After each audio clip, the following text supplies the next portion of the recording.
Hey guys, welcome back. In today's video, I'm going to show you how to make your own mayo. Let's get into it.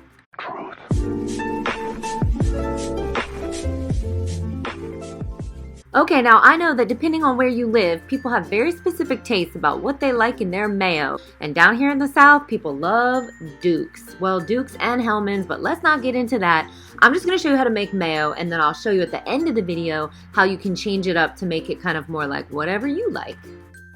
Okay guys, this recipe literally could not be simpler. You just take an egg. You don't have to separate the yolk from the egg white. Just dump it in the bottom of whatever mixing bowl you have, and then you need 1 tablespoon plus 1 teaspoon of distilled white vinegar. And guys, I have a printout on my website. It's linked down below, so don't worry about writing all this down. And then you need 2 teaspoons of apple cider vinegar. And you need 1 cup plus 2 tablespoons of vegetable oil.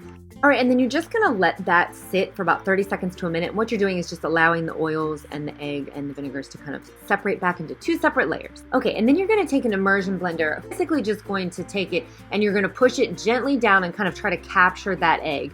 And then again, let it settle for a second because you're trying to make sure that the layers are separated, because the way that it is incorporated has everything to do with the way that it turns out. So see how we kind of have like 2 pretty little layers, and oh, there we go. Caught that egg. Where are you going? Nowhere. You're going in my mayo, which is going in my belly. All right, and then just let it sit for a second. We're just waiting. Okay, and then you're just gonna go ahead and kind of pulse like a couple times, 1 second each, maybe 10, 15 times. You're just pulse, pulse, pulse. And you're kind of slowly introducing that oil to the egg. Hello, egg, I am oil.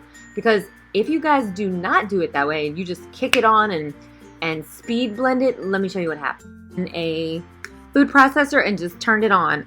Wrong answer. Let me tell you what I got. I didn't get mayo. This yellow milk, so don't do that, okay? It's super important. You have to introduce them slowly. So then what you're gonna do is kind of just let it sit in place while you're running it on low for about 30 seconds to a minute. You can slowly take it and you're gonna kind of pull it side to side, up and down, and you're just kind of helping that oil to become incorporated into that egg.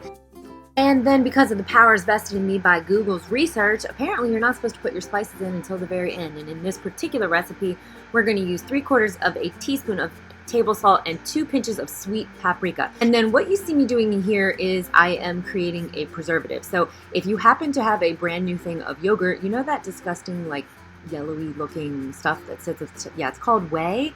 And apparently if you add 1 tablespoon of that to this mix, to your mayo, it will help you keep it in the refrigerator for up to a month. Now, if you do not put anything in it, apparently it's like 4 to 7 days that you can still eat it.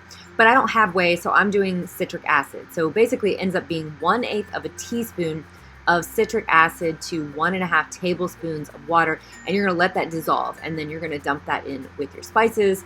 And then once you're done with everything, guys, you're gonna leave your mayo sitting out on the counter for about 7 hours. This is if you add the preservatives of whey or citric acid. Again, it's all on my little sheet on my website. Look at you just made your own mayo. I don't know about you, but I was pretty excited about this because I like a lot of different kinds of mayo, but I'm not really here for all the sugar that's in the store-bought ones. Plus, I like mine to have different flavors, and I really didn't know how to make it, so I looked it up, and now I'm sharing with the rest of the class. So let me get back really quickly to adjusting the flavor, because a lot of people prefer either white vinegar or apple cider vinegar or lemon juice or fresh lemons. And so you can kind of, that's why I like this particular recipe, because it's a small batch, the one that's listed on the recipe card that I made for you guys.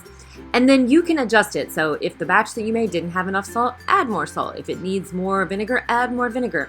If you want the paprika to taste differently, like I kind of touched on a minute ago, paprika really can affect the flavor. So there are 3 kinds of paprika, and most of the stuff that you have in your actual pantry that just says paprika is sweet paprika. So when you see that called for, that's what we're looking for.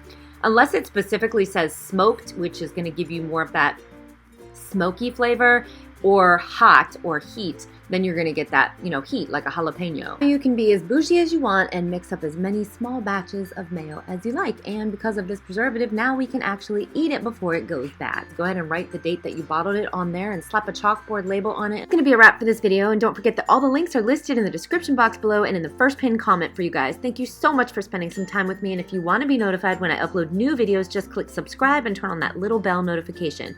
Guys, don't forget to smile, take a deep breath. We are going to get through this together. From our family to yours, be safe, be well, and be good to each other, and I'll see you in the next one. Bye-bye!